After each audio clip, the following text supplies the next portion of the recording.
The ideas that gave birth to our nation are the ideas that our nation is resistant to right now, and we should talk about that all the time. In a world where narratives are shaped by corporations and gatekeepers, independent voices matter more than ever.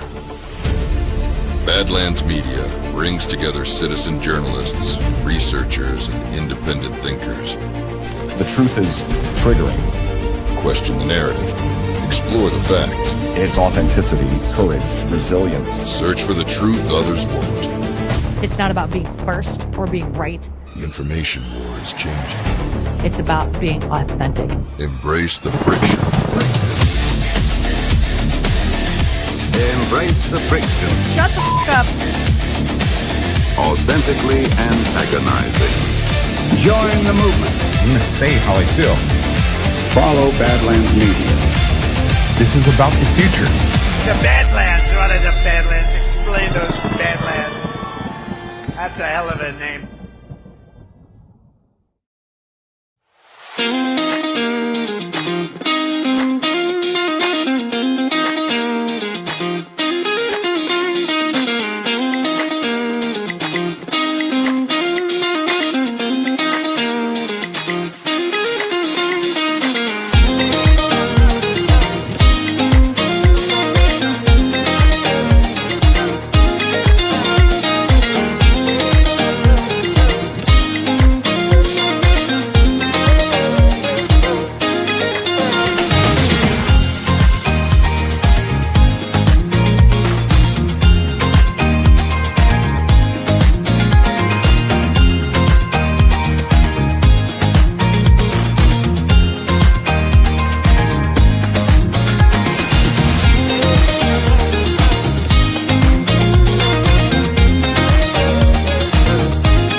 Good evening and welcome to Flow episode 49. I am your host, Cooksey, and we have a special co-host for us tonight, but I'm not going to get to him just yet. I'm going to get to our ad reads first, and I'm going to see who's in the chat because I saw some of you guys a little bit earlier. Babbage, first one to show up. Good to see you, Babbage. Howdy, YouTube. We're also on Kick, X, Twitch, Facebook, obviously Rumble. Yeah, that's crazy, man. That is crazy. Anyway, good to see you, Babbage. We got D Patriot in the house. D, haven't seen you since Nashville. It feels like it's been years. Miss you and Big D already. I hope y'all are doing well up in Commie, Jersey. But I think you guys are doing all right. Bay Theater Dave's in the house. He says evening all. And then the Badlands thing. Jackie called us weenies. What a meanie. By the way, Jackie had a great show today, Hooks and Harmony. It was a special Michael Jackson episode. It went 3 hours, and that shit was fire. It was so much fun. Good evening, Mama Bear Eleanor 2000. She says, good evening, fabulous Flobies. Good to see you in here. And let's see, we got Jenna Ellen in here. Hey, peeps. How you doing, Jenna? Good to see you. Let's see. We got some more people I can tell. EC was here. Good evening, all. Good evening to you, EC. Bay Theater Dave, everyone knows my name. You don't have to yell Cameron. Come on, bro. Richard the First is here. What's up, man? How you doing? Jennifer Ray, as always. Hey, pray for rain in Southeast Georgia. Yes. For everybody that doesn't know, right now in Southeast Georgia, we have crazy wildfires going. And I saw some footage of it. Now we talk about it on this show and other shows on Badlands, but especially on my show. I don't know if everything we see is real, but we have people that are in the shit. Let's put it that way, in the fire. So let's definitely pray for them and pray for rain. And all right, I see some more people rolling in right now. Scheisler's here. Good evening, Scheisler. She says hello, everyone. All right, so tonight we Rave Daddy. Before I gotta say hey to Rave Daddy. Hello, Cam. Hello, Rave Daddy. How you doing? Good to see you as well. Miss you as well. And Lavarts. Hey, Badlanders. Hey, Lavarts. How you doing? So I was going to tell you guys that not only do I have a special guest tonight, but we are going we're only going our normal hour and a half tonight because Alpha is having an episode of People. So we're gonna go ahead and get ready with the show, and I'm gonna get into our first ad read. So actually, I should probably have that pulled up for you guys. My bad. Yeah, I was not scrambling before the show. I was actually in here earlier than I usually am, and our guest probably doesn't know this, but usually I'm rolling in here like right at 7:30. I have everything set up on my computer, but I'm always just like scrambling around, grabbing coffee, something like that. But first up, we have Benson Honey Farms, and here we go. All right. Welcome to Benson Honey Farms, where every jar is pure gold. Benson's Honey is excited to be back on Badlands Media with their honey harvest straight from their Nebraska farm. While they've been busy working to improve our state politics from the ground up, they never forget the importance of sharing the best honey around. Catch up with Mo on the first episode of America First Stories right here on Badlands Media. Did you know honey isn't just a sweet treat, it's nature's medicine, perfect for alleviating allergies, soothing upset stomachs, or as a delicious natural sweetener for baking. Benson honey is never heated, ensuring you receive it in its pure, raw form, full of natural goodness. At Benson Honey Farms, quality and purity is top priority, and they're committed to providing the finest honey from hive to home. Visit badlandsmedia.tv/honey and use promo code BADLANDS for 20% off your purchase. Benson Honey Farms, savor the authentic taste of Nebraska and support this America First business. Follow on Facebook at Benson Honey Farms and TikTok at Mo Benson Honey Please. So that is TikTok at Mo Benson Honey Please. All right. Thank you so much to Benson Honey Farms. And I've been waiting for years to get Benson Honey Farm. Not like literally waiting on them, but I didn't pull the trigger years ago, back when I was just a person in the audience listening. And then when I got on Badlands as a content creator, it took me forever to actually pull the trigger. And I got a shipment the other day. I got soap, I got honey, I got hot honey, I got barbecue sauce, I got the honey candy, which is the thing I was looking most forward to. And now I understand why John was just chomping those down when he first got them. They're so good. And next up, we are sponsored today by patriotprotect.com. You guys can see them at the bottom, Patriot Protect. I just realized you can't see my cursor, but patriotprotect.com/flow, promo code Badlands. So let me get that one ready for you guys. Here we go. We're in the middle of the worst stretch of data breaches this country has ever seen, and it's hitting right in the middle of tax season. In just the last 90 days, a government contractor that handles Medicaid and benefits for 46 states got hacked. 25 million Americans had their social security numbers and medical records stolen. The Texas AG called it the largest breach in American history. Panera Bread, 5 million customers exposed. Under Armour, 72 million email addresses dumped online, all on top of a record 3,300 data breaches in 2025 alone. That's a lot, man. Here's why you need to care right now. Criminals are using this stolen data to file tax returns in your name and take your refund. The IRS flagged 2 million returns for identity fraud last year, and if it happens to you, the average wait to get it resolved is almost 2 years.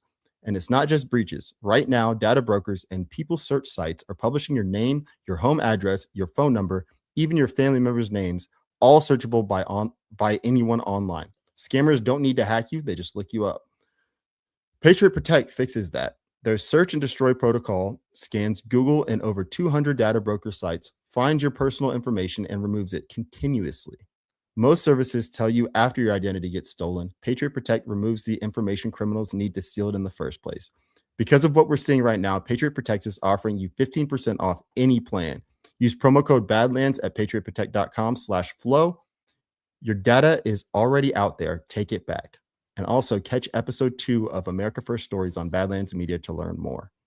All right. So I told you guys about this before. When I got Patriot Protect a few weeks ago, I got an email from them about, I think it was like 50 different sites. Actually, it might have been more than 50. It might have been close to 100, but a bunch of different sites came up with that had my information. I had never heard of a single one of those sites. So I would definitely check it out. And I have the largest plan, like the highest plan. And it's doing wonders for me, man. Like I don't know if it's a correlation or causation. I know, well, excuse me. I know it is a correlation, but I don't know if it's a causation. But my spam calls have gone to 0 since I got that. So make sure you check them out. Now, without further ado, I'm going to bring on my guest. He is a young man that you guys probably know pretty well. He happens to be related by blood to somebody that is a brilliant content creator here at Badlands. the one, the only Caleb Epp. My man. How you doing? Big fan of this show. Thanks for having me. I'm doing good. Thanks, man. That's awesome. So is there anything you want to tell the people about before we get going? Not too pressing other than, what we're going to talk about. Awesome. So Caleb actually sent me a Instagram clip that he wants me to play. I'm not going to play that just yet, guys, because I'm going to start the show off like I normally do, and we're going to go to the boss, the Don. We're going to go to his Truth Social page and read a few things. And so, Caleb, usually what I do on here is I'll bring up Donald Trump's Truth Social stuff, his posts. I try to do within like a day or two. I'll bookmark a few of them, and I bookmarked a few this time. Some of them are not that interesting. I just kind of like to have my options open. So when I read through something, you can, if you want, you can stop me in the middle, or you can wait till I finish reading it. And if you have a take on it, say something. If not, don't worry about it. I'll talk. If the chat has something to say, we'll talk about it. But for me, there's really no pressure. It's just the fact that we've talked about it plenty at Badlands, but me especially, I don't really take cues from anybody other than Donald Trump. And even with him, that sometimes he's saying things that, not that he doesn't mean it, but there's a reason he's saying it. He may not be, he speaks to multiple audiences at once, is what I'm trying to say. For sure. And he's a cryptic man, but he's also a very open man. So, so Gus, by the way, good to see you, Gus. Gus is one of our Hotlanta Badlanders. He said Cam was frozen for a second. So yeah, so guys, we talked about this before. Gus, you haven't been watching recently, but the last few weeks, man, for some reason my internet has been real weird. When I switch screens, it'll sometimes freeze up on me. And what I'll do is I'll move. Let's see, I'm frozen right now. What I'll do is I'll move my my browser, and usually I'll be able to keep it from freezing. But if that happens, you guys should still be able to hear my voice. And if it gets really annoying, guys, don't look at me. Just look at Caleb, man. He's a strapping young lad. He's been working on his body, working on his mind and his spirit. So give him a look. Like that. Yeah. Something like that. All right, let's get into some Donald Trump Truth Social posts. So most of the stuff that I saw is just kind of the typical kind of mundane Donald Trump stuff. Let me see if this sets up nicely. All right. So typical kind of mundane Trump stuff. Let's see. We'll start with this one. So first up, we got this one from Donald Trump, and it's from the 23rd. So that was 2 days ago. He says, for those people fewer in numbers now than ever before that are reading the failing New York Times or watching fake news CNN that think that I am anxious to end the war, if you would even call it that, with Iran. By the way, Caleb, the way he writes is so hard to read sometimes. Like his Truth Social posts and like his messaging, that he uses run-on sentences. Like I haven't seen a period yet. But anyway, I think it's really him. So I'm glad you said that. I mean, so, it's got to be like an office of people designing these. So I think it's definitely an office of people. But the thing that gets me is like, if it's an office of people, like if it's professionals, why are they writing like this? Like, what's your take on that? Donald Trump. I think that to me, it looks like intelligence trying to sound like Donald Trump, but I could be wrong. I like where you're going with that, because for me, this was the other thing. I told you that I was going to play some background music. So the one thing with the background music is when it starts, you got to like kind of let it flow for a second. Because you won't be able to hear you talk. Push play and start talking. Like I said before, the show gets too much for you or gets. We've had people call it elevator music. We've had people say they love it. We've had people say I'm not watching because of this music. Yeah. What'd you say? I said I'm into it. Awesome. I love it. All right, let me go ahead and read the rest of this, or let me reread it.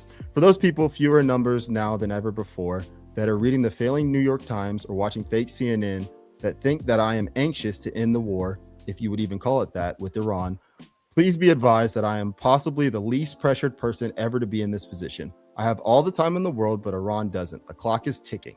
The reason some of the media is doing so poorly with subscribers and viewers is because they no longer have credibility. Iran's navy is lying at the bottom of the sea. Their air force is demolished. Their anti-aircraft and radar weaponry is gone. Their leaders are no longer with us. The blockade is airtight and strong, and from there it only gets worse. Hold on a second. The blockade is airtight and strong, and from there it only gets worse. Time is not on their side. A deal will only be made when it is appropriate and good for the United States of America, our allies, and in fact the rest of the world. President Donald J. Trump. Now, for this one, I actually do want you to respond. What are your thoughts about that post? You can be as in-depth as you want, or you can take it on a surface level or whatever. Well, like there's so many different outlets to see stuff about the Iran war, you know? And so when you get something like this directly from the man, I mean, I would hope that it's full credibility. I think that the Iran war situation is so interesting, you know? I mean, we could spend, 2 or 3 shows talking about that, but I think that if he's making the promise of peace, then it's probably soon to come. But the fact that we're over there again in the first place means we're probably there to stay. You think we're there to stay? I do. And it goes back to my JD Vance theory. Tell us a little bit about that, because I don't know if everybody knows it. JD Vance, he was Marine, then went to Yale, and then venture capitalist Peter Thiel. Peter Thiel gives him $15 million, and that's kind of the not the entirety, but he didn't do much in politics before being the vice president. So now our vice president right now is solely backed by the defense companies. And so, the defense companies profit when we go to war. That's kind of my worry, because I don't think the Democrat, Gavin Newsom maybe is the strongest presidential candidate on the blue side, but there's no way he'd get elected. And so JD Vance will probably be next in line. And I think his agenda is war, but yeah. Yeah, I would say I will say that I'm with you on that. The only thing is, I just keep getting this strong push for Marco Rubio. Now, to be fair, I almost feel like it's two sides of the same coin. It's like the different types of what version of the establishment do you want? What flavor do you want? Do you want somebody who is a military I hate to say it, but just like your typical GOP white guy, or you're like Hispanic, Cuban American, he's establishment for sure, but he's got a little different to him. What's going to be easier to get votes for? I think it's that kind of thing. So I feel like Donald Trump is just surrounded by, I hate to call them swamp creatures, because I don't really consider them the swamp. I consider them just like the next wave of like the establishment trying to get the foothold back in. Deep state. Yeah. But one thing I have noticed though, so and I think it might have been Chris Paul that was talking. Well, I'm pretty sure Chris Paul talked about this, but I don't want to put words in anyone's mouth. But I know people have been talking about it for a while. But it's like, and they didn't use these exact words, but I dubbed it as like new money versus old money. Like back in the day, there was the old money, the families from the 16, 17, 1800s that carried their wealth through centuries. And then there was people that started making new money when the tech came around and computers and everything. And people started become like I guess Elon Musk is from an established family, but he wasn't his family wasn't known as those higher ups, the Peter Thiels of the world, those people. Even Bill Gates in a way, even though I know he's a swamp creature. These people are more of the new money. And Mark Zuckerberg's probably a good example, but they're all backed by, like, in my opinion, intelligence community, like the another version of the swamp. So I almost feel like it's infighting between the party of false decorum, which I know Chris Paul coined himself. And it's like a different layer to the uniparty that we hadn't been used to, that is popping its ugly head up again. But I don't know. I feel like Donald Trump knows all this stuff. If we're talking about it, then he knows about it.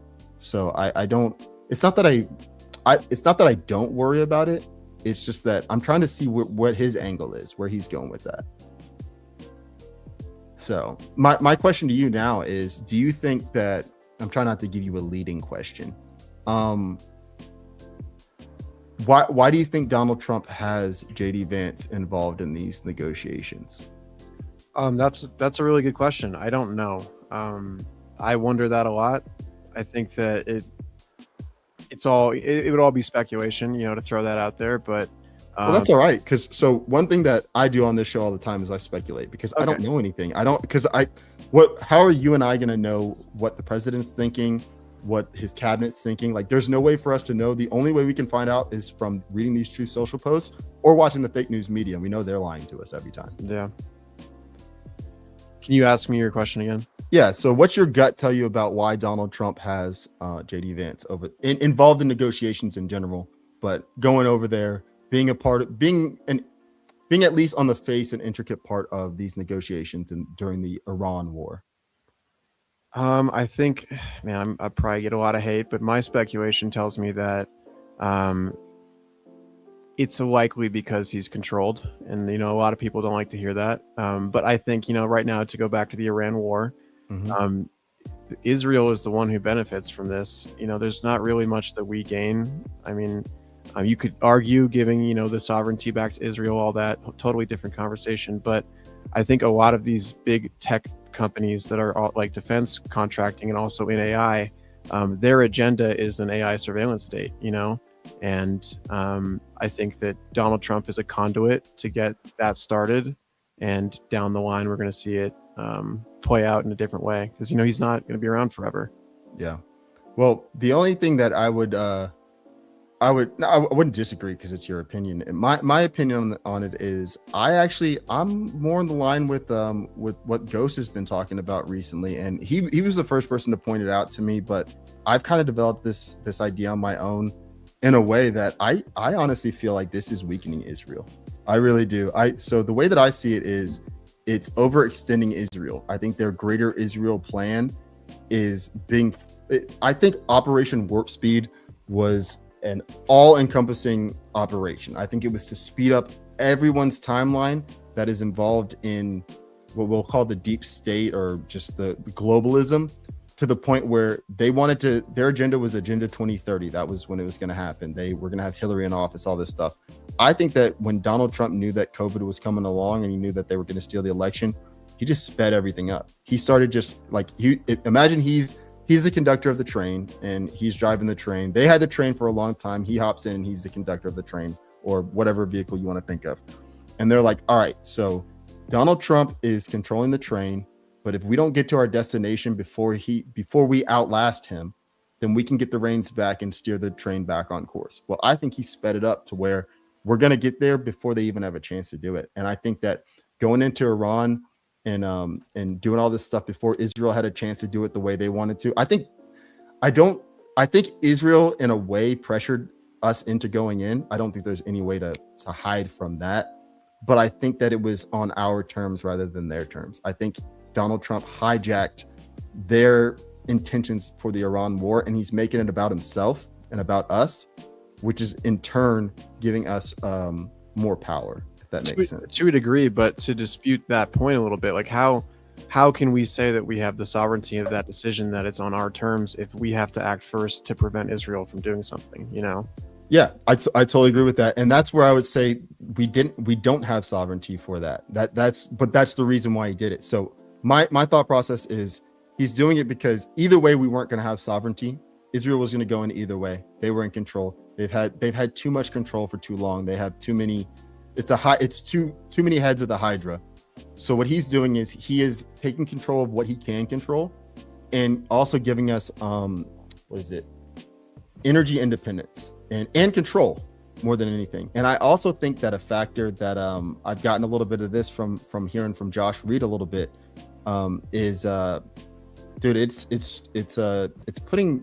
putting China, the deep state of China, into a stranglehold, because we're racing them for AI. It's basically us and them racing for AI, and AI is inevitable at this point. We're past the point of no return, and whoever gets control of AI is going to control the world for a very long time, maybe forever. And I think that that's a move that is, it's not being overlooked, but I think the Strait of Hormuz, I think that's such a big deal because it ruins a lot of what China was trying to do. So I don't have all the answers. I know you definitely don't have all the answers. Nobody, I don't think anyone has all the answers, but I like to have these conversations because to me, it's just interesting to think about the fact that this man is he's got so much on his plate, and let's not kid ourselves and think that the people that he's promoting are good guys. Like I cannot wrap my head around the JD Vances, the Marco Rubios of the world.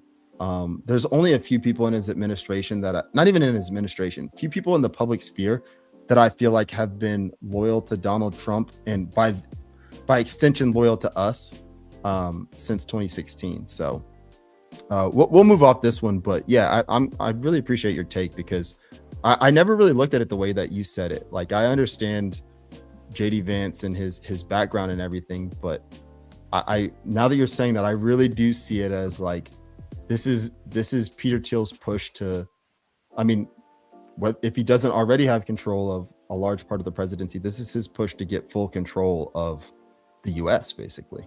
I mean, if he gets JD Vance in, he controls the free world, right? Absolutely, yeah. And then on top of that, you have somebody who was polished and like made for this position that can put makeup on whatever terrible decision they try to come up with next. So this is a little bit along the same lines, but so this one I'll go ahead and read it too, and we'll only read a couple more of these because that was a good conversation, but I want to have more time to talk with you about stuff. So this one is from President Trump on April 23rd as well, in the afternoon at 5:21 p.m. And he says, the United States of America, Donald Trump, the President of the United States, Donald J. Trump, Vice President of the United States, JD Vance, Secretary of State Marco Rubio, Ambassador to Israel Mike Huckabee, and Ambassador to Lebanon Michael Issa met today with high-ranking representatives of Israel and Lebanon in the Oval Office. The meeting went very well. The United States is going to work with Lebanon in order to help it protect itself from Hezbollah. The ceasefire between Israel and Lebanon will be extended by 3 weeks. I look forward in the near future to hosting the Prime Minister of Israel, Bibi Netanyahu, and the President of Lebanon, Joseph Aoun. It was an honor to be a participant at this very historic meeting, President Donald J. Trump. Now, Caleb, what are your thoughts on this one? Because it kind of ties into it with the whole Israel thing. I don't know, man. I think the connection to Trump and Israel is, not something that's really mainstream. And if you start digging into it, it's a little mind blowing. He's now at this point very openly, not a Christian. And you think so? Well, he's said, I am not a Christian. Yeah, that's okay. I get what you're saying. I got you. And it's just very interesting to see how in this second administration, where the priorities have been, yeah, I think as far as ceasefires go, like these things that we see on Truth Social, I don't ever take them as fact, but maybe. Where are you, besides Donald Trump saying openly that he's not a Christian, where are you getting this information from? There's just weird stuff that happens. Like, Donald Trump is a very strong, independent man, and you'll see interviews with rabbis and whatnot. And they're letting him touch him. Like, Donald Trump doesn't let people touch him like that. And I don't have any sort of fact to say that Donald Trump is persecuting Christians. That's not what I'm trying to say. It's that he is now openly said that he's converted to Judaism. And even that clip on the airplane where he was like, I did not hear that. Maybe I am operating on false news, but I'm pretty sure I saw a clip where he said he is Jewish. Maybe not. I could be wrong, but I'm only going to say that you're wrong only because by your reaction. But he did say that he's not Christian, and he did say on the airplane in that clip that everybody's seen that he's not bound for heaven, and so it's just all these interesting things regarding religion now. Specifically, it's interesting for sure, and like that. I'm curious about your take on that where he portrayed himself as a doctor. What do you think about that? So it's funny you say that, because that's what my mind went to when you said that he said openly that he's not a Christian. And I'm trying to look in the chat to see if anybody is fact checking us live time, because that's one thing that goes really well. And I hope I didn't. False news. So well, it's okay. By the way, everybody. First of all, we all know this in this community, but just because somebody says something on the show doesn't mean that it's true. We already said that we were speculating when we first started talking. So D Patriot says he never said he converted to Judaism. Okay. Eleanor 2000 says he did not say he's not a Christian. He said he did not think he was going to heaven. Okay. And then Bay Theater Dave says, define Trump's view of what a Christian is. What were you saying? I just texted you the clip that I saw. I hope it's not a guy. All right, let's bring that up because that is something that is extremely relevant to our conversation. And I love conversations like this, man. I know that some people don't want to hear stuff like this just because. See, you texted it to me. I didn't get a text. Make sure it went through. Because the last message is from me to you. Oh, there we go. I just got it. Here, I just sent you a 20. That was a 4-second. There's a 23-second clip. Okay, perfect. All right. So this is from the general on X. By the way, if I'm frozen, guys, give me a second and I will move the screen around and hopefully it'll work. All right. So the general at 1776 general, and I'm only doing this one to give him credit, and two, if he's putting around false stuff, which is not necessarily false stuff. I think I clicked the wrong one. Oh, I clicked the 7-second one. You said there was a 24-second Yeah, one? the second text I sent you. Okay. I think they got flipped around. No, I think both of them are the same, dude. Maybe I'm an idiot. No, it doesn't mean you're an idiot. It just means that what you saw was off. Well, I'll play the 7-second one, and then if you can find the 24-second one, that'd be great, because sometimes we need more context. But here, I'll share this on the screen. So it says, whoa, can you see? Oh, you can see it. Never mind. So it says, when they tell you who they are, believe them. I'm not a Christian, Donald J. Trump. So let me cut the music for a second. I voted for the guy, I want to put that out there. So a lot of this behavior recently is pretty weird. Yeah. And I'll get back to your question about the him portraying himself as a doctor, or what he said as a doctor. And before I play this, guys, the reason why I think this stuff is extremely important, and it goes back to something that John's been saying for a while, is just because we critique the president or we question things that he's doing and don't blindly follow him, doesn't mean we don't support the man. It doesn't mean that he's not the best president of our lifetimes. I know Caleb's lifetime's been shorter than mine has, but absolutely the best president of my lifetime for sure. Well, I mean, that's pretty easy to do. You were born under Obama or Bush? Bush was still in office. Okay, yeah. I was born under Daddy Bush, had Clinton, then other Bush, then Obama, who's basically just Bush 3. I guess you could say Bush 4, because Clinton was kind of Bush too. But anyway, all right. So let's play this real quick. My beautiful Christians, I love you, Christians. I'm a Christian. I love you. Get out. You got to get out and vote. So that was at Turning Point USA. And so Cash Vision for 2024 and beyond. So that means it was probably around 2024 when he said that, I'm guessing. Most likely. Yeah. But this post is pretty recent. This is our first Jewish president. It's true. Okay, so this might have been the clip when he's touching him. That's the one that I saw. He doesn't let people touch him like that. What's going on? Yeah. And this is a good clip to play too. All right, let's see this one too. And I said, this is our first Jewish president. Now he's the first Jewish president to serve two not consecutive presidencies. We thank you for everything. That's right. Bad things happened on the second one. Namely, the election was rigged. And we found out, and you see that happening. But and you are the greatest president. Thank you very much. And God bless you. I miss you. Okay, so that is very interesting. I'm gonna see what the chat's saying. So Bay Theater Dave, this is back to the Christian part. He says, according to ChatGPT, which by the way, ChatGPT is always lying. But for this one, I'll just go ahead and read it. Trump never said he wasn't a Christian. On the contrary, with all due respect. Thank you for that, Bay Theater Dave. Eleanor says, saying he's not sure he's going to heaven doesn't mean he's not a Christian. Oh, I'm pretty far up. Let's see. Valseco says he said I'm a Christian and touched his chest. Maybe I misheard it. Yeah, let's play this one more time. And I said, this is our first the other Jewish one. president. The first one. Yeah. The first one. I got you. And because it's my show, we can spend as much time going through videos back and forth. But I don't want to waste. This isn't wasted time. But let's play a little slower and see. my beautiful Christians, I love you, Christians. I'm a Christian. I love you. Get out. You got to get out and vote. That one My sounded like he said, beautiful I'm not. Christians, I love you, Christians. I'm a Christian. Oh, he said, I'm a Christian. That's what they're trying to say. Here, let's play it at normal speed again and see what it sounds like. And yes, I know this may be frustrating for people, but this is fun. I love you, Christians. I'm a Christian. I love you. So that one sounds like I'm not Christian.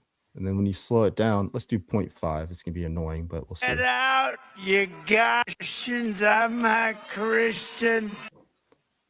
See, okay, so what's your final take? Well, I'll play it one more time. I'll play it full speed one more time. My beautiful Christians, I love you, Christians. I'm a Christian. I love you. Get out. You got to get out and vote. My beautiful. I'm not one to speculate on Donald Trump's faith, like that's totally his business. But to me, that sounds like not. I don't know why he would say that. I could be mishearing it. But I'm glad that you found that second clip too, because it's just odd. That's all. I'm not making a claim. Yeah. Just this behavior is odd. Is all. Yeah. So I got a couple takes on it, which I'm glad I found the second clip because it ties into the first clip and it ties into your question. Let me turn the music back on. So let's see. Again, I voted for Donald Trump. Love the guy. Yeah. Well, the thing that I love the most about this whole conversation right now is that you're not afraid to ask questions. You know what I mean? And that's how we got to this place. Exactly. And I love this chat too because you guys. So Scheisler says this is interesting. Absolutely, I totally agree with that. And then ZBM says, what's wrong with Trump not being Christian? There's nothing wrong with Trump not being Christian. I have plenty of friends that are not Christians. I'm trying to think in my family, not my immediate family. I probably have family members that that wouldn't consider themselves Christians. And also there are plenty of people that accept Jesus Christ as their Lord and Savior, but don't consider themselves Christians because they don't consider themselves religious. Yeah, and Soulette says he often talks about Jesus. Yes, but there are plenty of people that talk about Jesus. And then Jennifer Ray says denying Jesus isn't a good look. It isn't, but he technically did not deny Jesus either. What's up, Rocky Top? What's up, Rocky Top? You just got into a heated topic, and by heated I mean a very interesting topic.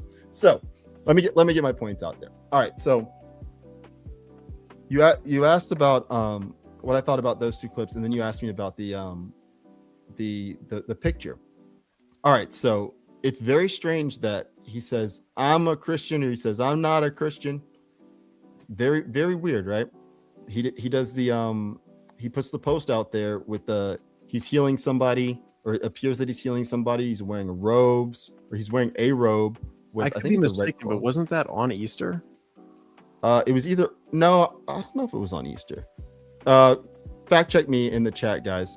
Was that on Easter? I think it was after Easter because I think Jackie and I were I don't remember totally. No, because I think it was either on our way, like when Jackie and I were on our way to GART, which means you guys would have been driving too. I think it was on our way to GART or like right before we left for GART, because we left for GART. It doesn't matter. Somebody in the chat will tell us. But anyway, I think he's doing all this stuff to. It was Jackie said it was on the way home, so it would have been after Easter. It was on the way home from GART, because we came back on Monday. I think he does this, man. Yeah, Jackie says right here, on the way home from GART. I think he does this, and Kitsko said that was a Red Cross affiliated picture. That's another thing. So Donald Trump. He does extremely controversial things. He'll say something that is hard to understand. He will put out a message about how we've completely annihilated Iran, and then he'll say we're going back to do more strikes. And people are like, "What is this guy talking about?" He'll be close to Mark Levin. He'll let Mark Levin touch him. And somebody else in the chat was saying that evangelicals touch him all the time. He'll let them touch him. And for me, he honestly looked a little bit uncomfortable. I know that he was smiling. I know that he was close to him, but I just go back to this is a dirty game that he's involved in. I mean, these people tried to kill him at some point, and I genuinely think that Donald Trump for as much as we want him to be, not we want him to be, but many people want him to be this perfect figure. One, he's not perfect. Nobody's perfect. No human being is perfect. Only Jesus Christ is perfect. But I think he does these things, one, to get people like you and me talking about it. Two, to convince his enemies that he's on their side. Friends close, enemies closer. And three, so that he can pivot at any moment. I think it's a power thing. I really do. And I don't think that everyone has to be okay with it. And I think that's the point. And that's, for me, that's what I'm learning is I had people when I was younger that I looked up to. I'll give an example is I thought LeBron James was awesome, right? I thought he had a school for kids, great basketball player, allegedly never cheated on his wife. You know, they've been high school sweethearts like since high school, obviously, like all these things, right? And then I come to find out he's a fucking monster. You know what I mean? Like, not a good guy. Yeah. He shows his true colors, you know. Something serious happens, you find out he's in bed with China. Like, makes so much money from China. Like, he was a huge reason why the NBA got a foothold in China, because he started taking deals with them. All these things, right? So I'm not gonna put Donald Trump in that category because I have no reason to. He hasn't done anything, as in my opinion, as president, he hasn't done anything to lose the trust of his supporters. But I do understand the moves here and there, because your actions over time add up to, not your action. Well, yeah, your actions and how you react after your actions add up to your character over time, in my opinion. Because I'm not going to judge somebody off of one decision, one meeting, one thing said, but over time it adds up. For me, there's just not enough there yet to get even close to being like, do I regret voting for this man? No, absolutely not. I don't. Neither do I. Yeah, no. Yeah. But I think it's very important to have these conversations. And I think that's the most important thing that Donald Trump is teaching us, is that the system is rigged. The system's corrupt. We need something different.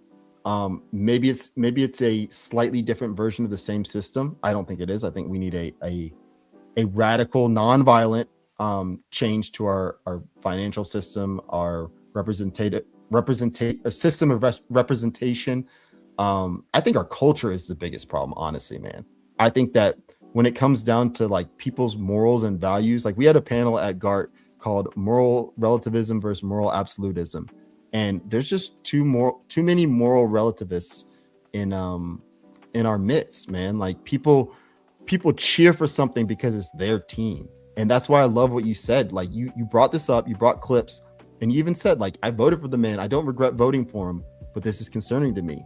And people that attack you, no one in our chat attacked you. That's why I love this chat. Is like, and I'm not saying we don't have this problem on Badlands. I'm saying in our chat on Flow, for some reason, I think we had one guy that came in one time that we had to ban because he was just getting all racial and stuff. And it was pretty funny, to be honest, but the chat was not happy about it. They were getting pissed.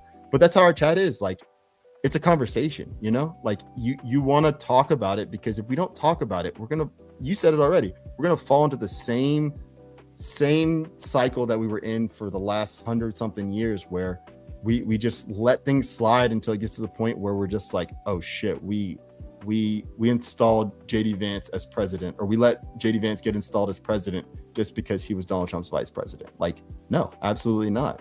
So I love it, man. I love it. All right. So I think honestly, when it comes to the True Social stuff, that was a lot of hot stuff, and we already went 43 minutes. So we're gonna move off of the Donald Trump True Social, but yeah, what I got from True Social, just to give everybody a summary, is he is re-beautifying America. He's fixing the actually, I'll bring up one more thing just for the picture. Let me get to it real quick. Am I frozen? I feel like I'm frozen. Yeah. Okay, that's all right. I'll get to it pretty quickly. All right. So this right here is the reflecting pool. And this is one of the things that that I really appreciate about Donald Trump. And as a person, have you ever been to DC? No. Okay. So I was lucky enough. My parents, my dad's a psychiatrist, so he did pretty well for himself, or for us. But he has his own practice. But in no way are we rich. We're nowhere close to rich. We're not like Like we have savings, but we still in a way live paycheck to paycheck. Like if my dad all of a sudden loses his practice, then my family's not going to just be like, we got trust funds, we got whatever. You know what I mean? Like we're still middle class Americans. Yeah. But we've done well, especially when I was growing up. We went to DC. I went to a Montessori school growing up, and we went to DC for, it would have been 6th grade for me. So it was 4th, 5th, and 6th grade. We went together, all 3 classes, because it was like, I think it was less than 20 kids or close to 20 kids all together. And we got to go to all the different, we went to the National Mall. We went to all the museums. We didn't get to go in the White House, but we got to do like outside tour of the White House. We got to go in a bunch of different places. And I loved DC. This would have been 2001. And it would have been before 9/11. So it would have been like the last time you could travel on a plane. Yeah. Away. What year were you born?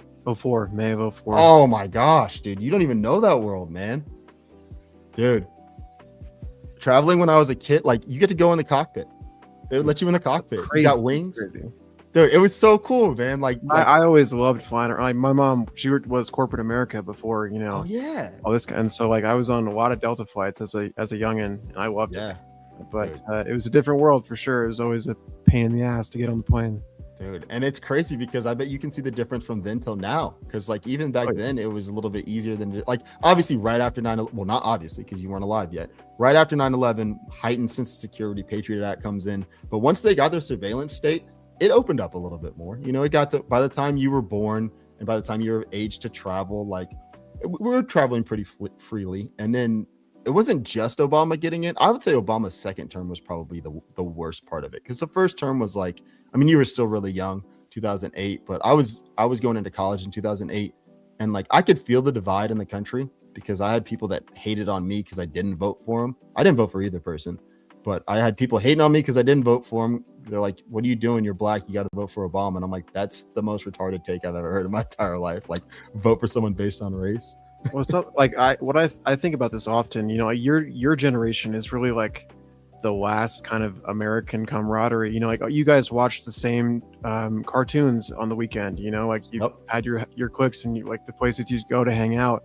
And like it was a little bit like that when I was younger. But as you know, iPhones took over. You know, people don't hang out and interact with each other anymore, and we can see what that looks like and what it's done. Yeah, man. Actually, I'll go ahead and pull this up real quick just because. I want to not get it over with, but I just want to show the picture. So it says this reflecting pool at the Lincoln Memorial, 2,500 feet. That's obviously for the 250. The length of the tallest building in the world, starting the final phase of renovation that was supposed to cost $301 million, take 3 years, and was instead done with the help of Secretary of the Interior Doug Burgum and his entire department, and a much better final result, $2 million in 1 week. Which, by the way, I just got to highlight that for a second. It was supposed to cost, and this is obviously his words, but it was supposed to cost $301 million and take 3 years. They got it done for $2 million in 1 week. That's awesome. That is, not only is that awesome, but I always think about this stuff in reverse. What the fuck were we doing for the last however many years where people were taking $301 million in taxpayer money to take 3 years? Spread around, bro.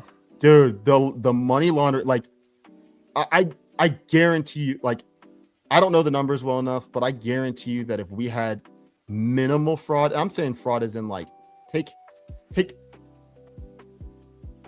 we'll just say 75%. So still 25% of the fraud that we had coming into Donald Trump's first term, or even when he was in his first term, or during the Biden years. You take that out, I guarantee you we would have been able to pay off our debt, even though I think that our money system is already fucked. But $2 million in 1 week. That's insane. That, like, I love things like this because it just shows you that we have been manipulated and we have been abused for our entire lives. Your entire life, my entire life. We've been abused. Our parents and now us, we've just been raped of all of the wealth that we earned, that we deserve to have. And the only thing that gives me solace is that I'm not working for this, man. I'm working for when I get to heaven. Like, that's my goal. I'm trying to do the Lord's work as much as I can. Obviously, while I'm here, there's human things and worldly things that I'm a part of. But my North Star is the Lord. Like, once I realized that was the goal of my life, everything got a lot easier. Now I still get frustrated. I still get angry from time to time. But whenever I get really pissed off, as long as I can get back to that, I know that everything's going to be all right. And when I see things like this, I'm like, man, I can't believe we've suffered for so long. But then I'm like, how good is the Lord that in my lifetime, I got something that was $301 million and would take 3 years, cut down to $2 million in 1 week. Like, I know it's a trivial thing. It's a fountain, but I can see how that would allude to the, the rest of what he does. And so I like that. It's a good thing. Yeah. It's finding, for me, it's finding God and all the worldly things, because even though this world may be Satan's domain, his playground, God created the universe. Like, there's still God is everywhere. Like, even when there's evil going on, God is there somewhere, and it's so hard to find sometimes. It might be the littlest thing, but there's always something. There's always hope, in my opinion. I think it's a real sign of the times that, like, the reason that Badlands is around is because there's a business in telling the truth. There's no integrity nowadays, and telling the truth is a big deal. Like, how is that happening? That it's like there's people that need to tell the truth. Like, we should be doing that. Good and evil, man. It's always been that way. Yeah, and I the funny thing is, I know you've learned it because you live with her, and it's your mother, but I've learned so much from listening to your mom, plenty of other people too, but just listening to your mom talk about things like that. Like, she was one of the people when I first started listening to Badlands that, like, she would just bring it back to the Bible and back to the Lord, and I'm just like, that's it. So incredibly grateful that I got to have that, because I was raised like in a traditional church setting. And I think I've said this before, but when I've felt closest to God is when I've struggled and asked him for help, and so to have her reinforce that is awesome. I wouldn't have it any other way. And when I talk to my friends about faith and stuff, I can see that growing up it was harder for them to grasp because there wasn't that rock. So I have friends to this day, man. Like, they'll go through something, and my first instinct is to tell them the truth, which I still tell them the truth, but my first instinct is to tell them the truth, and I still do it. But then I take a pause, not because I'm not going to tell them the truth, but I realize that they're not going to receive it the same way that I like the way I view the world as treat others the way that you'd want to be treated. I think that's kind of how a lot of us, at least in this community, want it to be, and that's what we strive to do, right? So that's my intention. And I'll go to talk to one of my friends, and I'll start to open my mouth, and I'm just like, put your faith in the Lord, put your faith in Jesus Christ. And my first thought is, I don't know if this guy truly believes in Jesus Christ. Like, I know he believes, or he says he believes, but like, do his actions line up with that? And I'm not one to judge, because it's not my job to judge, but I'm just like, how am I going to connect with this person that doesn't have faith like I do? It's hard. It's hard, man. There's a fine line between like over justifying in a conversation and then coming across pushy. But what's really helped me is like trying to understand somebody's paradigm. So, like, I had, mom growing up who has an incredible faith. And like, so for me, but I can understand that other people didn't have that. And like, as I guess it's, sounds silly because I'm young, but understanding people's paradigms, that's a really big deal. Well, one thing I'd say is that I see not in personality at all. We're completely, not completely different, but we're pretty different people. But I see what you and I. Yeah. But I see similarities. I can definitely tell that we were raised very similarly when it comes to like our mothers. Like, my mom didn't take shit from anybody. She always, like, my mom's thing was always about telling the truth. Like, she was one of those people that was like, I am not gonna lie for you. Like, that was her thing. It was like, you do something, you got to own up to it. She's like, I'm going to protect you. I'm not going to let anybody abuse you. If you like were, being a bully, like as a youngin', did you ever have to like write a letter to somebody? So I was never a bully. That was the thing. So mine was in reverse. I used to get bullied, and my mom was like, you got to stick up for yourself. She was like, I'm not fighting your battles for you. Like, that was her thing. She was like, I'm not going to let anybody hurt you, but if people are mean to you, you got to stick up for yourself or remove yourself from the situation. She was like, you have to figure it out on your own. I will always be here for you to come to when you need me, but these are things that you learn growing up. Like, this is part of growth, is having mean people. Because she was like, you're gonna encounter that when you get older. You're gonna encounter like a bully on the playground when you're in elementary school is nothing. She didn't say these things, but like in her head, I know she was thinking it's nothing compared to somebody that tries to trick you out of your entire life savings at like 21 years old or 22 years old. Because that was one thing that my parents did, was they set me up well. Like they bought myself and my brother a plot of land. That's awesome. In my mom's hometown the day we were both born. Wow, that's awesome. I mean, it's a small town, not expensive, all this stuff. But my mom always told me that she was like, your brother has a plot of land right next to you. For people that don't know, my brother's everyone in this chat knows for the most part, but my brother's autistic and he doesn't do things on his own. Like, he does stuff on his own, don't get me wrong, but like, he doesn't live on his own. He's not driving on his own, all this stuff. So I'm always going to be looking out for him and everything. But she's basically said, you guys both have a plot of land. They're next to each other. I think it's like half an acre, maybe an acre, whatever. Said, as long as the property taxes are paid, you can go set up a tent there. You'll never truly be homeless. You can go build a house there. You can build a shack, whatever. That's awesome, man. I have family that lives there. By the way, guys, I suggest if you have young children, find them a plot of land in a small town and pay property taxes on it. I think it's bullshit to have property taxes, but having that, like when I got to be 18 and I knew that I had that option, when I was like, I don't know what I want to do with my life. I don't know if I want to live at home with my parents. I don't know if I knew I wanted to go to school because I want to play soccer and everything, but like, I didn't know what I was going to do after. And I always felt like I could follow my dreams because I knew I always had a fallback.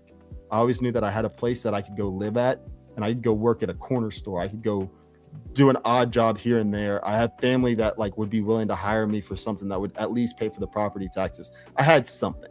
So I suggest that for people. But let's get back to well, real quick. Let me show this picture because I do this all the time. I did this even when you're not here. And by the way, Jana Ellen says, Caleb, you're so fortunate to have such a strong mom. And if you want, you can talk about that while I pull this thing back up. I mean, yeah, it's, it's very humbling at times too, because there's, she's a strong woman and a fighter. Everybody knows that. But there's times when, she gets pressed and I'm like, oh, Ash is going to come out. And, it's a very respectful kind of understanding thing. And it's been very powerful for me. I can still remember, like in third grade, there was one day I was being a little shit, got a pink slip, sent home. And I wasn't going to go back to school unless I wrote the teacher a letter and apologized to her in person, and confronting that like emotional nervousness young and understanding you have to have integrity, like how powerful, yeah. Thank God. Yeah, man. That one of the best lessons my mom taught me was owning up to your mistakes, because I think that at this age, I'm 36 now, and at this age, it's never easy, but it's a lot easier. Like I don't get that. So that feeling you would get before like maybe a big hockey game, or like maybe it was your first hockey game, your first like really competitive hockey game. Like you had the games where you played when you were playing whatever it is considered like club or whatever. Yeah. And there were games, maybe your first game, but then you got to one that was like against a team that maybe was better than you or something like, that feeling you get, that butterfly feeling that like, like you want to go play, but like you're not scared, but you're anxious almost. Like I don't get that. What'd you say? Scared to mess up. Exactly. That I used to get that feeling when I messed up. So that was my thing, was after I messed up, I still had that feeling because I was like, I have to go do something about it now. I know my mom's not going to let me off the hook. I know that I'm going to have to own up to it, and I can't run away. Like, even though I have that plot of land, I can't just go run away and go live there in a tent, right? That's not my goal in life. So as I've gotten to this age at 36 years old, I still get very uncomfortable, but I just to me, it's like, take it back to sports. It's like when you have conditioning and you have to get in shape and you're just like, fuck it, I got to go run. I got to go do something. You don't feel like it, but you just go do it. That's what I do whenever I know that I'm in trouble, and not in trouble because you can't really be in trouble once you get to my age. Like, you can be in trouble technically with the law, but other than that, it's just like, are your feelings going to get hurt? Are you going to lose friends? And those things suck, man. But like, you got to be honest. You don't want to keep friends on false pretenses. Like, I don't want to lie to somebody and then think that I'm one way when in reality I did something that was not shady, but like something that was wrong. Like, I need to own up to my mistakes so that they can know me for me and I can know them for them. We can have an honest relationship. So I credit both of our moms for that, for teaching us And it's funny because we haven't mentioned our dads yet, but I know our dads definitely had like a hand in it. But the thing is, man, it was like that the dynamic, you know, the nuclear family, like it's cliche, but you need it. It has to be the case. Yeah, it's funny because there are times that looking back on it, I think my mom was just tired of dealing with me. Like there are times where like, and it's not that my mom had to do everything. It's because she's a strong woman. She wanted to. I'm her baby, and not just her baby because I'm the youngest, but like I'm her child. You know, like she's gonna be involved no matter what. My mom didn't give me the option to not be involved in my life. But there were times where like, especially when you get older, when you get to your teen years, it's like dad needs to come down and lay the hammer. And my dad, and I've met your dad before, and obviously I don't know him that well because it was just a weekend or a GART experience. But I can tell that he could come down hard if he needed to, you know. He's the strongest dude that I know, you know, and it's been very valuable to see what somebody can go through and still, you know, be a strong figure. Yeah. I don't want you to talk anything about your dad or anything that he's gone through. But the one thing I'll tell people about my dad is it took me a while to realize this, but my dad had a very strong dad. He was a principal. He was a principal at the all-black school. Then he became a principal at the integrated school. So this was a crazy time in Arkansas. And my dad lost his dad at 20. My dad was 20 years old when his dad, he had a heart attack. So wasn't sick at all. Didn't even know, dead. Damn. And to this day, it shakes my dad to his core. Like when he doesn't even like to talk about it really, but I realized that really changed him, and he had to become a man real quick. He has 2 older sisters and a mom.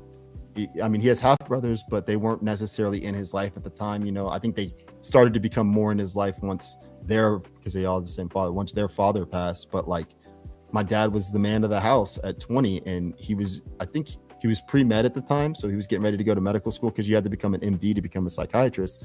So like, I mean, looking back on it, and then his firstborn son, turns out that I personally believe that he developed autism. I think it was through vaccines. It's my personal opinion. Could have been the water, who knows?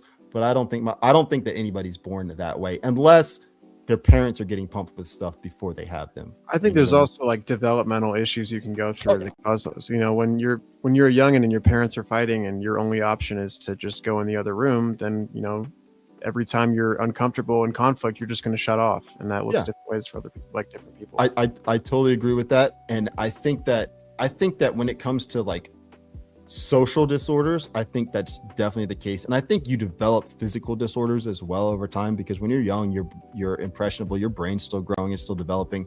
But for my brother, it was one of those things that it was I wouldn't say it was a rapid change, because I wasn't really alive. Like I was born, but I wasn't really alive. I think they noticed, first of all, my dad said I was the first person to notice. So it would have been around when he was like 4. And it was just like little things that I'd said, like I'll take care of my brother and stuff like that. Just like noticing that things were easier for me than they were for him. But I do feel like there are a lot of children with not necessarily just autism, but like my brother's place on the spectrum, or his area, his range on the spectrum, is something that I from what I've researched, I can't really tell. I cannot direct myself away from anything other than at least heavy metal poisoning, because it's just, there's something that just it doesn't make sense. And especially coming from I know that the way he grew up, in the household that he grew up in. But the point I was trying to get at was my dad had to go through a lot. I didn't think about that stuff when I'm growing up. You know, I'm thinking about myself. Then I get to an age where I'm thinking about my family. What am I going to do to provide for them as my parents get older? And then I start to reflect on what my parents did and what they went through, starting to realize they did what I did at some point. They were children too, you know. They grew up. They had to go through, like, whatever I did at 20, my dad had to go through something like that at 20. And then I think about it, I'm like, man, I had him. Yeah, that's 30. I'm like, I had awesome him. You say that, because a big deal for me, especially like the last couple of years, has been, you know, it's their first time being parents, you know. Mm-hmm. So like, yes, always be graceful. And yeah. But the one thing, and I said I was going to bring this up a million times, I'm just going to go ahead and bring it up while we're talking, because it's really just about the picture. This is what the pond is supposed to look like. This is like a painting type thing, but then they're doing more. That's just obviously the base or whatever. But then the last picture, where is it? It's back this way. And I'm only doing this because if I don't do this, I'm not going to get rid of the screen. Oh, this was hilarious. Sorry, I had to bring this one up. So this says Vile Person of the Year, and it says Candace Owens' stock, which was never high, has fallen a long way. Her attack on the First Lady of France is despicable. I still think that the First Lady of France is a man. But anyway, I believe in this case, without verification, she is an extremely low IQ individual. The reason I'm bringing it up is because if anyone remembers from our show a few weeks ago, when Donald Trump brought up the low IQ people and he was talking about some of the influencers, he brought up Tucker Carlson, Candace Owens. I said it would be so cool if he actually followed through with the whole, like, I think it was like vile person or something, person of the month or the week, and he did it. So the man is a man of his word. Let's put it that way. But yeah, if I'm gonna actually get off this. If you guys want to see the reflecting pool stuff, you can go to his Truth Social. I am honestly, guys, in the chat, I am too distracted by this awesome conversation I'm having with Caleb, and we don't have too much more time left.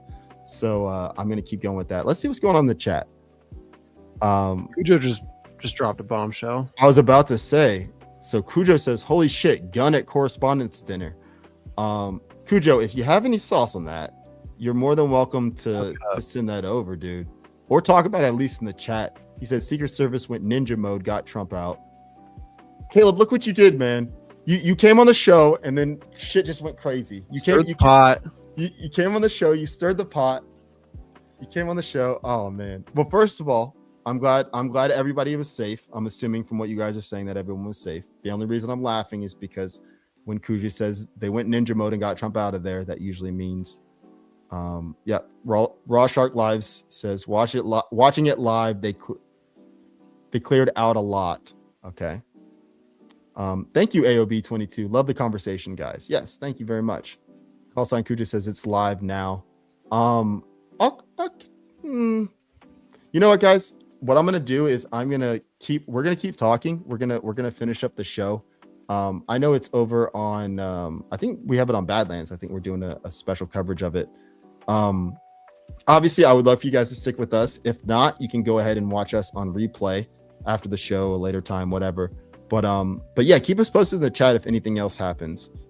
Bay Theater Dave says the audience is still there drinking their cocktails. See, okay, so this. Go ahead. Like that's how it goes, man. What? I don't understand, man. I think it was your mom that was talking about this. There was some situation. I forgot who it was. It wasn't President Trump, but some situation. There was some type of either someone talked about like an assassination attempt or something happened, and there was an issue like getting someone out of there, and it took forever to get them out. And your mom was just, and I'm almost positive it was your mom. If it wasn't, she'll correct me for sure. But if she sees this, but she was just like, it doesn't make any sense. Like if it was something this serious, the event would be canceled. Yeah, that's kind of what I meant. That's what theater. Yeah, exactly. But that feels insensitive to say because I don't know what happened. You know. See, so that's the one thing that I love about this platform on Badlands.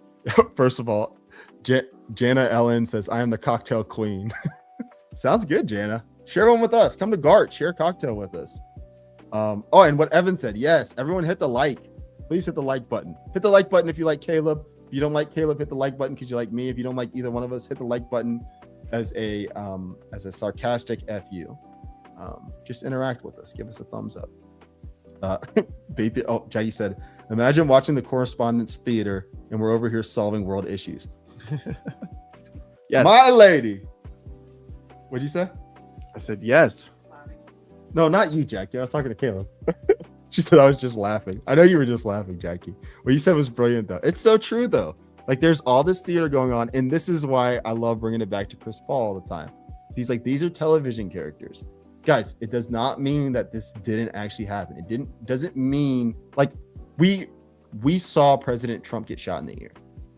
We saw that happened. It was video at least, but it happened. There were people that were there that say it happened. Again, we weren't there. We don't know. That was very serious.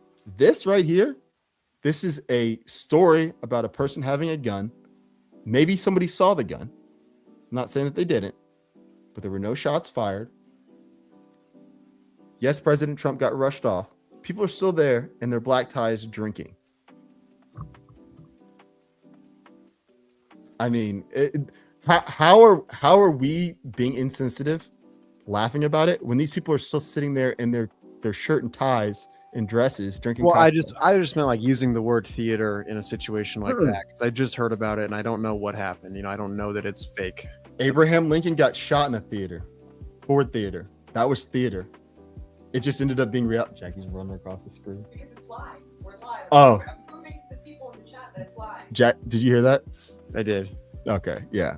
You're I hope the rest of you guys heard that. Jackie's counted down 3, 2, 1. All right, Jackie, we only got 20 more minutes. We're gonna get back to talk. So man, so I brought up my dad at some point. I don't remember where we were going with that part, so it really doesn't matter. But everything okay was a shooter. All right.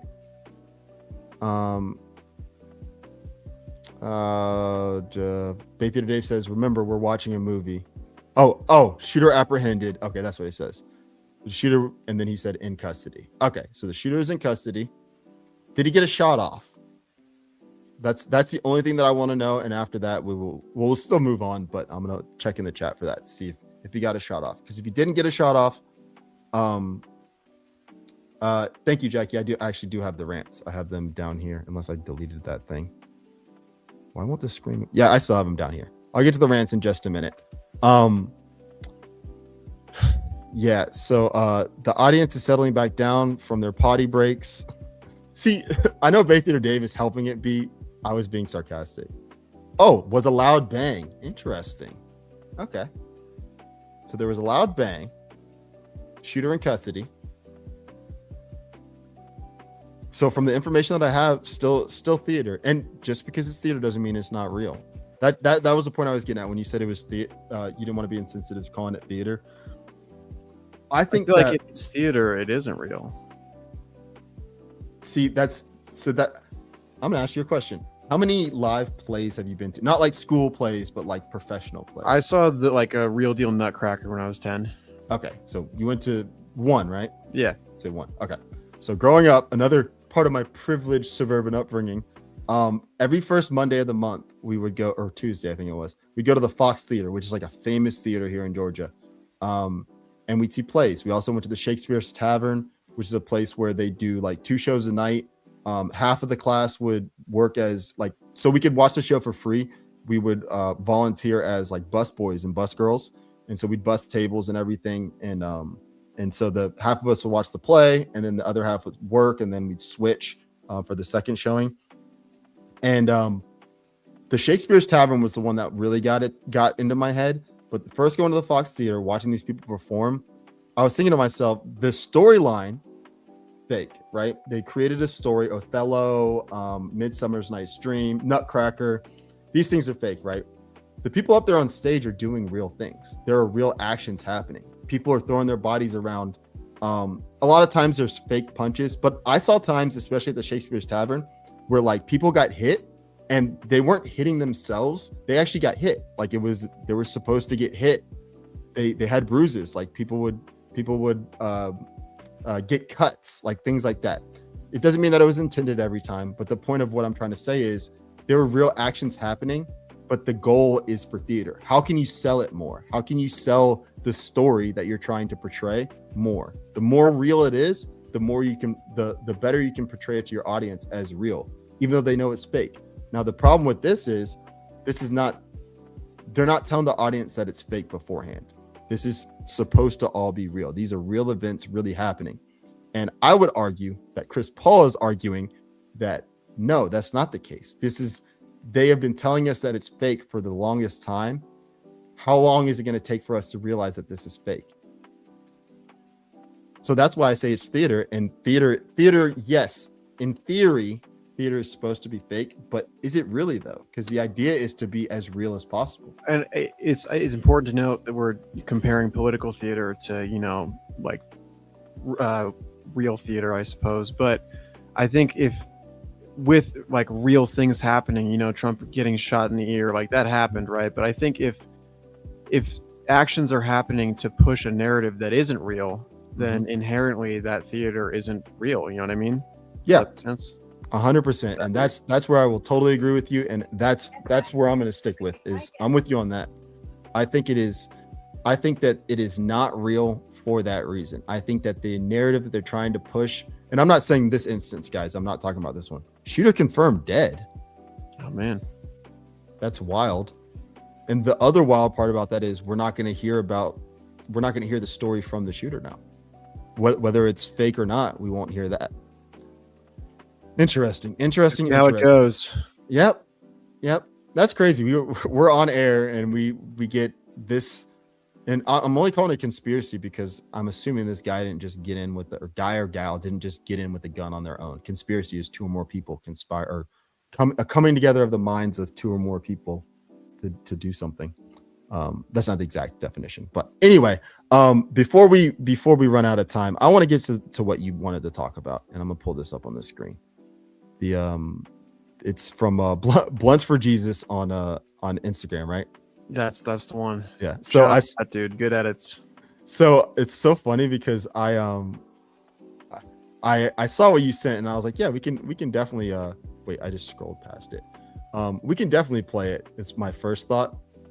And then when I just looked at it right now, I saw Blunts for Jesus and I was like, what a name. So let me pull it up. I want to reload it and set it up because it started playing right away. Just got to pause it. All right. So let me cut the music.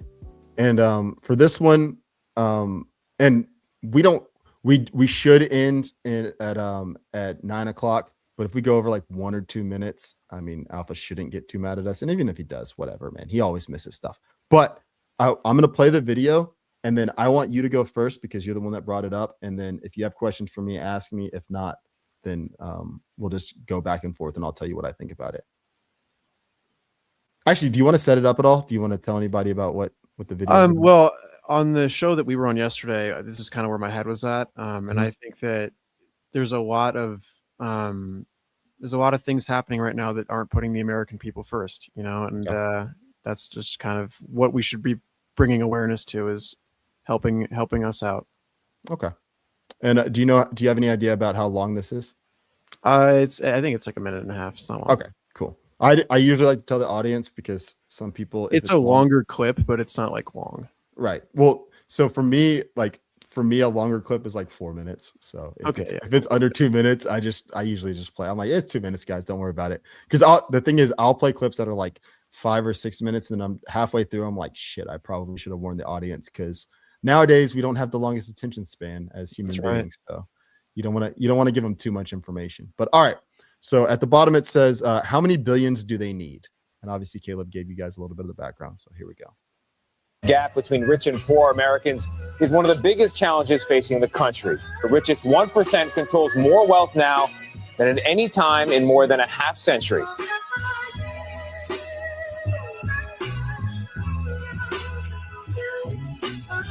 What does wealth inequality really look like in this country?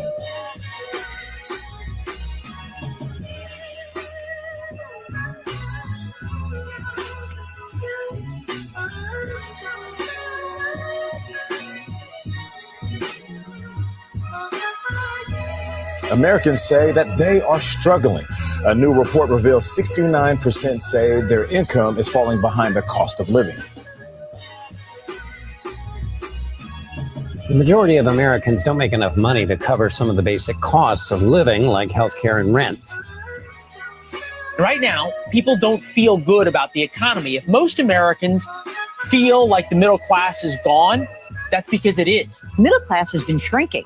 That's down about 10 percentage points from 1971. So middle class people drifted into the lower class as defined by Pew.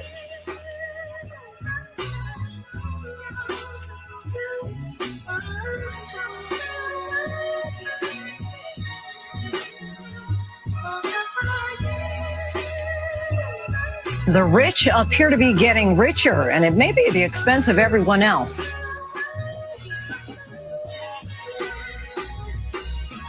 While millions of Americans were struggling to pay rent and feed their families during the pandemic, many of the world's richest got even richer.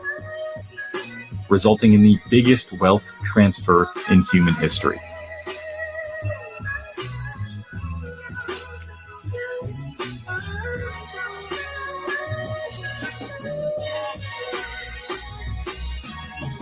The world's billionaires reached a record level of wealth in 2025.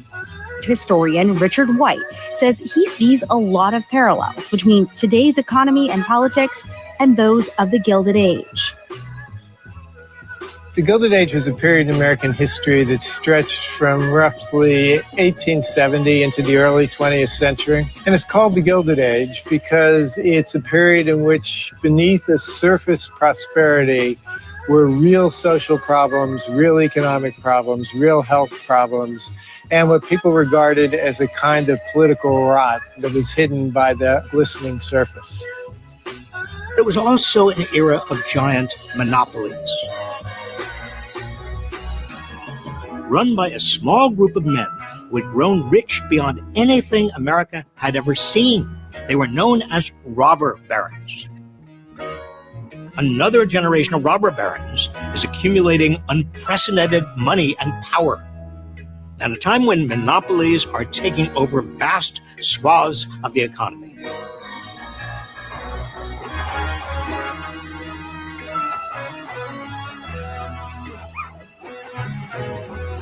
America has entered a second Gilded Age.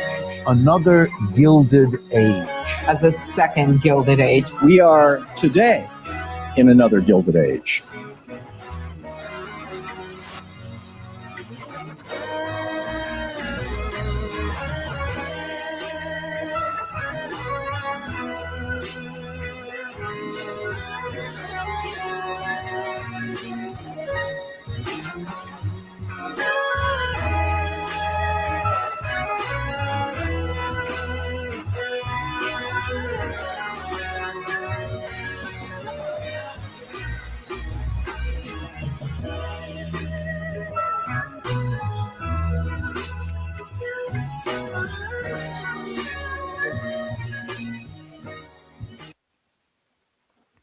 So yeah, obviously that plays to the heartstrings more than logic, I think. However, it's thought provoking, and I wanted to share that because that's something that pops up on my feed, and it was pretty engaging for me.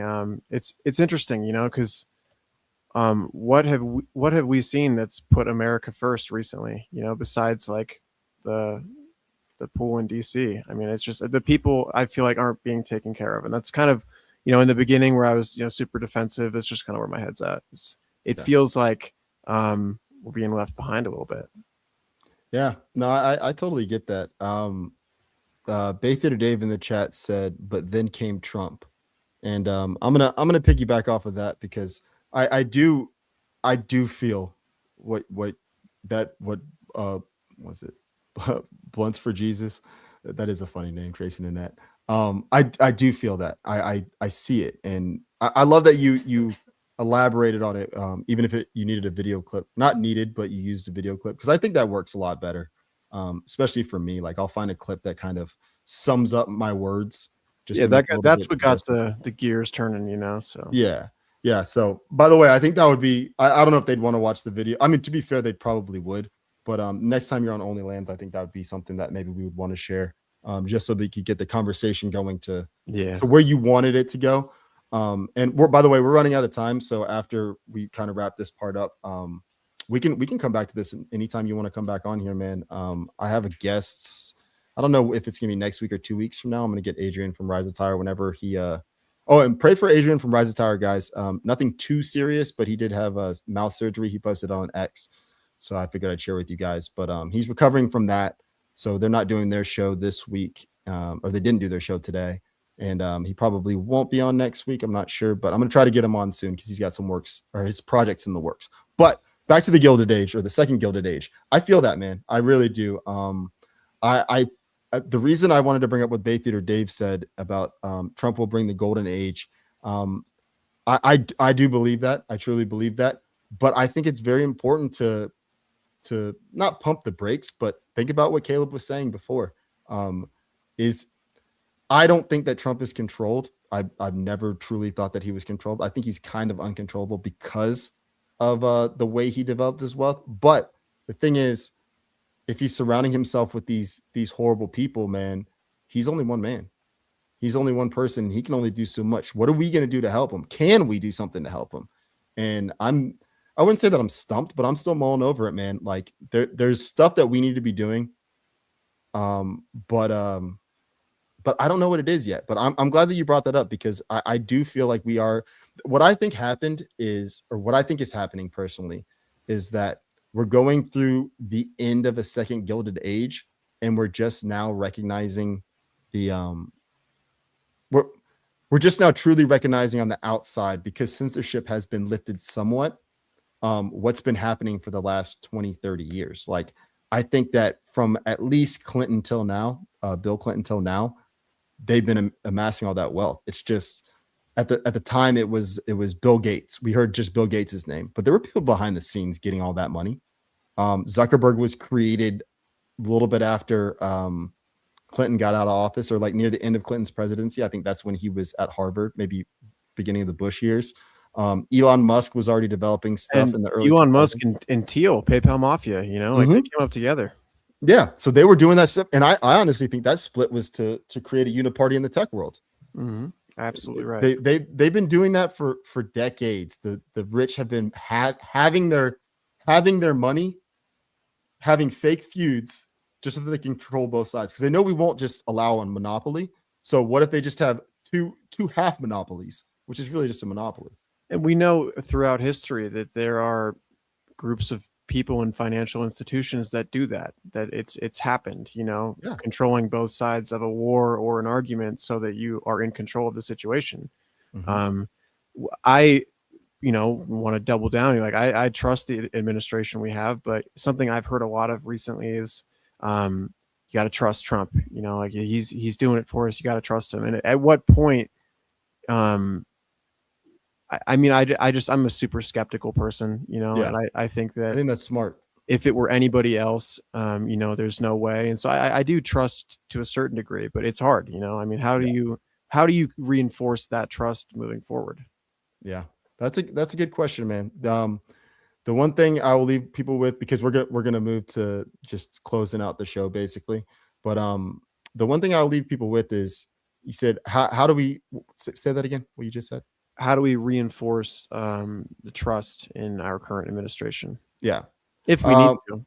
Yeah, I think the important thing is to I don't know the answer to that, but I think the important thing is to continue to ask the question that you just asked, and variations of that question. How do we reinforce the trust in this administration? Let's flip it. How do they gain our trust back? Because what I would say is that they've had our trust, and by trust, I don't mean blind trust. I mean actually I got a better one. What have they done to earn our trust is probably the best question to ask.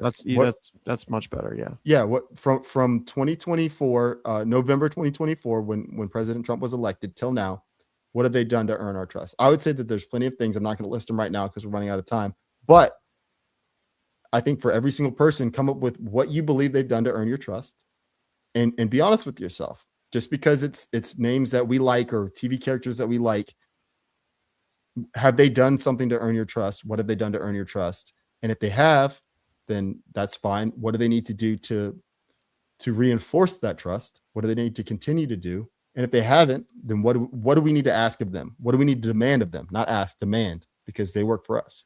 So, Caleb, that was awesome. Thanks, man.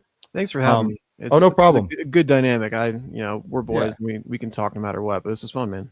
Yeah, dude. I think we should definitely do this more often. And we'll talk more offline, but I'm going to get to these rants, and then I'm going to play our American of the Week, and then one more ad, and then we'll be out of here. So, all right. So rants, you definitely need to stick around for these, because I at least saw your name once or twice. So first up, we have from Rave Daddy for $5. Rave Daddy says, Caleb, it's great to see you for the third time this week. Hope to see you more. It is great to be here. Thank you. Thank you so much, Rave Daddy, and thank you for being here as well. $5 from D Patriot 1776. What's up, D? Just love Caleb. He rocks. D, hope you'll be in Deadwood, bro.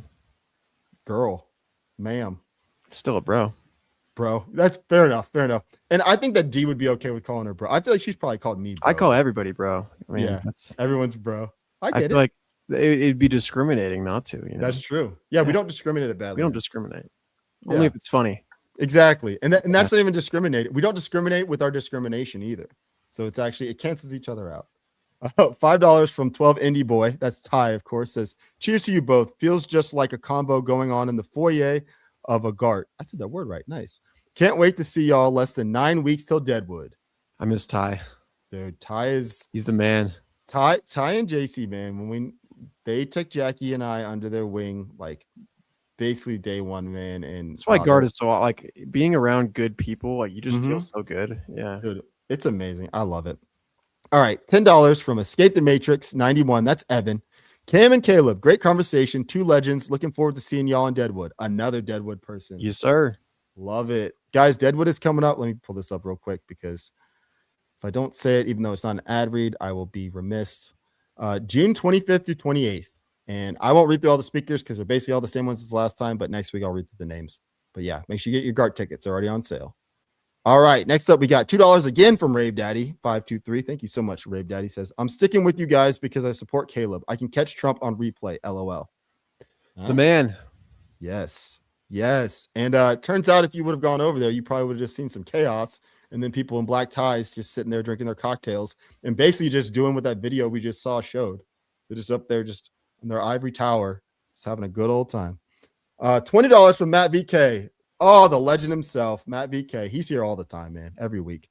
Matt VK for $20 says, thanks, Cam, Caleb, and Jackie. Love this show. Happy to see the next generation show up. Let's go. Let's go. Thank you so much, Matt VK. And let's go. $2 more.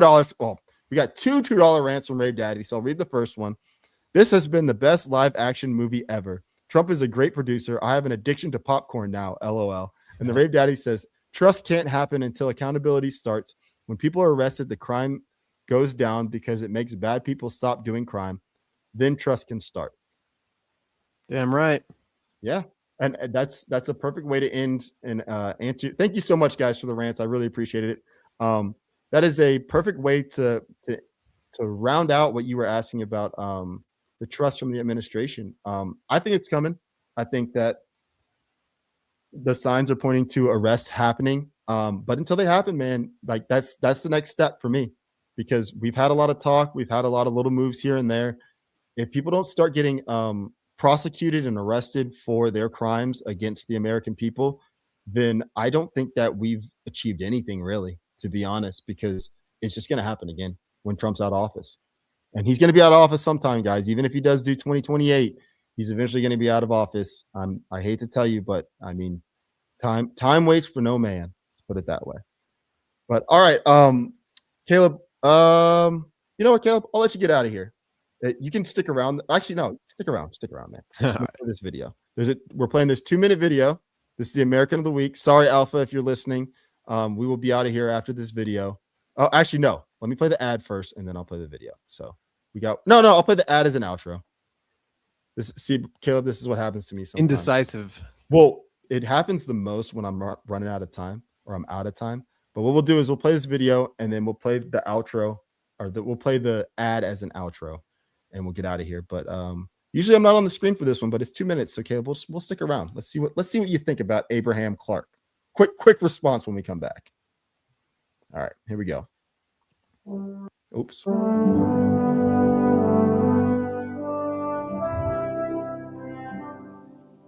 Good day. I am Abraham Clark of Elizabethtown, New Jersey, the poor man's counselor and signer of the Declaration of Independence. I was born fit for numbers and law. I taught myself justice with no formal schooling. Hold up. Good call, Jackie. Yeah, I just saw that too. Yeah. About that. Just so you guys know, that was not a real video. That was just made up. We're starting this over. YouTube. Thank you, Jackie. Hopefully we didn't get the strike already, but YouTube. We're heading out. Facebook heading out. Twitch heading out. Kick heading out. Thank you guys so much. I love you guys. I appreciate you guys. Jackie said it's okay if you didn't, because these ones are not like like it's not copyrighted music and stuff like that. Like it's hard to explain, but either way, I'm going to cut out just in case. But we should be good.